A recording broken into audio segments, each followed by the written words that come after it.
You know, there comes a point in every reader's life when we say, okay, enough 700-page novels with maps at the front and family trees at the back. Give me something short, something that can bruise me emotionally in 10 pages or less. So, I'm introducing short stories, inspired by a mission I set for ourselves, to read 100 short stories. We begin with a heavy hitter set, the New Yorker's fiction issue from June 14th and 21st, 2010. This edition featured 8 short stories by some of their 20 under 40 list. Writers like Chimamanda Ngozi Adichie, Tay Obret, ZZ Packer, and today's 2 Joshua Ferris and Jonathan Safran Foer. And let me tell you, they didn't come to play.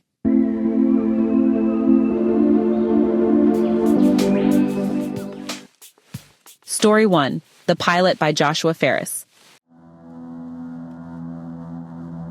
Meet Lawrence Himshell, screenwriter, former golden boy of TV, current tenant in a small apartment he shares with a workaholic musician. Oh, and recovering alcoholic, which is pretty important to this story. So right now, Lawrence is working on this TV show called The Pilot. I mean, how meta is that, right? He's also picking up these cheap commercial gigs in tax-happy cities just to make ends meet. Honestly, it kind of feels like the Hollywood version of shooting your cousin's wedding photos when what you really want is to be an aspiring Vogue photographer. The whole story really gets going with this loaded email. Kate Lotvelt, who's either an old friend or maybe something more, sends over an invite to a party. But it's blind copied. And it's actually addressed to her ex-husband. So, like, is Lawrence even really invited?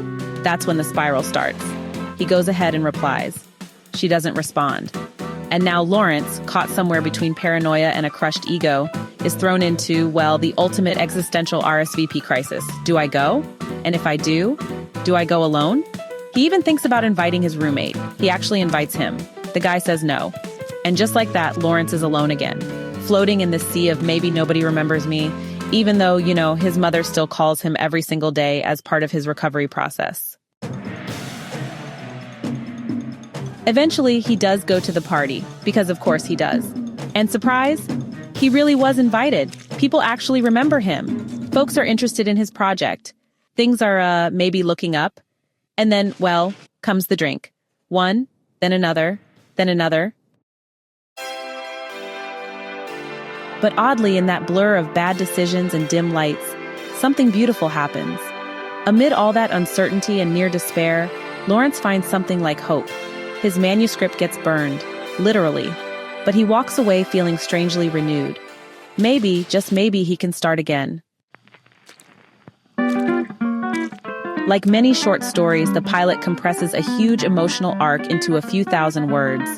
It's packed with inner conflict, insecurity, artistic doubt, and a dash of tragic comedy. Ferris doesn't hold your hand.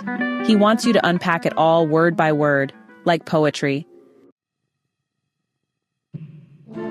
Story 2, Here We Aren't, So Quickly by Jonathan Safran Foer.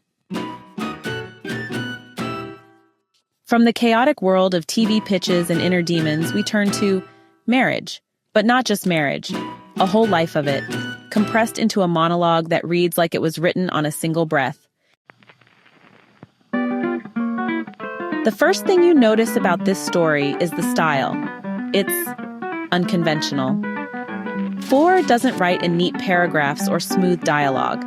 Instead, we get a stream of short, sharp, often contradictory statements, a rhythm that's almost musical. Here's how it opens. I was not good at drawing faces. I was just joking most of the time. I was not decisive in changing rooms or anywhere. I was so late because I was looking for flowers. I was just going through a tunnel whenever my mother called. I was not able to tell if compliments were backhanded. I was not as tired as I said. It continues like that, fragmented, cryptic, intimate. A man speaking to his wife, or maybe himself, about all the little truths and lies, the regrets and memories, the half-sincere apologies and unspoken admiration that build up over a lifetime of being together. He reflects on how he changed, on how she changed, on their child, now grown and gone, on moments missed and others held too tightly. It's almost like watching a slideshow of a relationship, except every slide has a caption that's one part confession and one part poetry. And yet, for all its stylistic boldness, the story lands. It feels real. The contradictions, I was not as tired as I said, feel familiar. It's a love letter full of crossed-out lines, a memory packed into the space of a whisper. Now, I'll admit, if this story were any longer, it might have lost me. That style, while effective, flirts with being too much. But at its length, tight, compressed, purposeful, it works. And it lingers. These were two very different stories and two authors I'd never read before. Ferris's The Pilot made me want to read more of him. Not because I loved the character, but because I loved how he built the character. There's something utterly believable about Lawrence. He's messy. He's unsure. He wants to be better, but he also kind of wants to be invited to the party. And Ferris captures all that internal noise, the insecurity, the ambition, the desperation, with real clarity. Foer's piece was another experience entirely.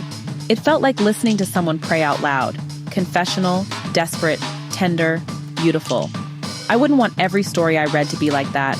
I need my dialogue and my commas. But for this story and this narrator, it worked perfectly. Both writers left me curious. What else have they done? What happens when they stretch out into novels? Do they maintain that intensity? That compression, that sharp emotional insight? That's part of what this challenge is about, discovering voices I'd otherwise miss. Joshua Ferris is best known for Then We Came to the End, a novel about office culture that's been widely acclaimed. He's one of those rare literary writers who's also really funny, the dry, biting kind of funny that sneaks up on you.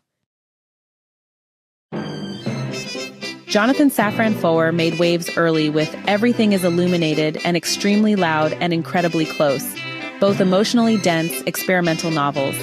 Love him or hate him, his writing is never forgettable. He likes to play with form, language, and structure. And Here We Aren't So Quickly is a perfect example of that. So that's our first short story in the bag. 2 stories, 2 voices, 2 wildly different ways of seeing the world.